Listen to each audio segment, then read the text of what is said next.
coming to you with your Sunday word of encouragement and just what I know is burning in my heart and stirring in my soul. And that's it. Let me tell you, God is on the verge of giving you a breakthrough, and God is on the verge of bringing your healing, and God is on the verge of giving you strength and peace to get through that situation that's tough. The enemy's going to come in with his distractions and his hindrance and his lies. And I'm telling you right now, you have to position yourself and purpose yourself to getting up and stomping the enemy back down under your feet where he belongs. You can keep letting the enemy walk over you, or you can say enough is enough. There is growing pains going on for some people right now. There's growing seasons that's going on for people, and it's tough. Growing is not easy. It's not meant to be easy. There's a process when you're growing vegetables, or you're growing trees, or you're growing flowers. They don't just go from the seed to the tree, to the pepper, to the tomato, to the sunflowers in 1.2 seconds. It takes time. It takes months. It's planting and fertilizing the seeds and watering it and cutting back dead roots and cutting back things that aren't supposed to be there. So that is the same thing when we as Christians are growing in the body of Christ. We're having to be watered and fertilized and nurtured, and God is having to cut back some of those roots that are ugly and some of the deadness that doesn't need to bear. And pruning hurts. Pruning hurts. But if you're serious about growing in God, He is saying today, I'm your burden bearer. I'm everything you need. My hand is not too short that I can't reach down and I can't save you. The fire might be hot, but I am in the fire with you. That storm might be raging from within, without, but all I have to say is peace, be still, and the storm will calm. Let me tell you, we're at war. We're at battle right now, okay? Time is drawing short. The enemy is fighting tooth and nail. He wants you to be hurt. He wants you to be distracted. He wants you to be hindered. He doesn't want you to see God for who God is. He doesn't want you to hear God's word for what God's word is. There has to be a focus shift for us to continue to press on and get through. My focus got off God Wednesday when the enemy come in like a flood, and all of a sudden I was in my human mindset, and I forgot that when the enemy comes in like a flood, God will rise up a standard against him. And I got discouraged, and I got stressed, and I was full of anxiety.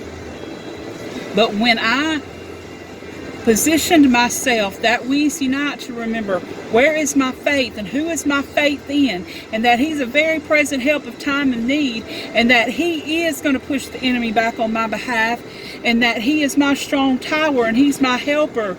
What can man do to me? Why should I fear? Because the name of the Lord is a strong tower. The righteous run into it and they are safe. And then my whole mindset began to shift again back to where it needed to be. Let me tell you, it gets hard. I know. I'm not sharing anything with you I have not already been through.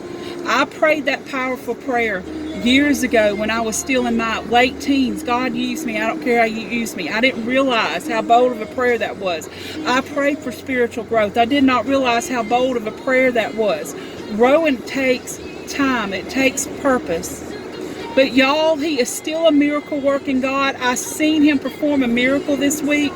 He is still on the throne. When we had a singing for the fifth Sunday night, not the fifth Sunday night, but just Sunday night in general last week. I'm used to us having fifth Sunday night singings, but we had the singing at church last Sunday night, Clanton Church of God. And there was an older gentleman that was visiting, and during our choir music, he said the words began to become clear on the screen, and he testified at the end of how the doctor had told him that he was blind, and he was going to have to go see this eye specialist, in the coming weeks or whatever, maybe. And he said, I didn't want to accept this blindness. And in that moment, he felt God touch his eyes. And those words on the screen weren't running together anymore. And that has stayed with me this week, because only God Himself touched that man. Nobody was laying hands on him. We didn't put oil on him. There wasn't running around the building. There wasn't shouting. It was just God touched him right there in his seat while he was praising Him. And so God is trying to tell you today, sometimes you're not going to see the shout. Sometimes you're not going to see the running. Sometimes you're thinking, well, there wasn't a big to-do, so God didn't move today. You don't know what God has done or not done with that person sitting at their seat, because everybody praises differently. But I know when God is ready to touch you, He is going to touch you, whether so-and-so's praying for you, whether you're at church, whether you're in... He just touched me in my bedroom. I was watching service back in September, or whatever, well, it could have already been October, I don't know, 17 weeks into fighting COVID. And He touched me in my bedroom, and He healed me.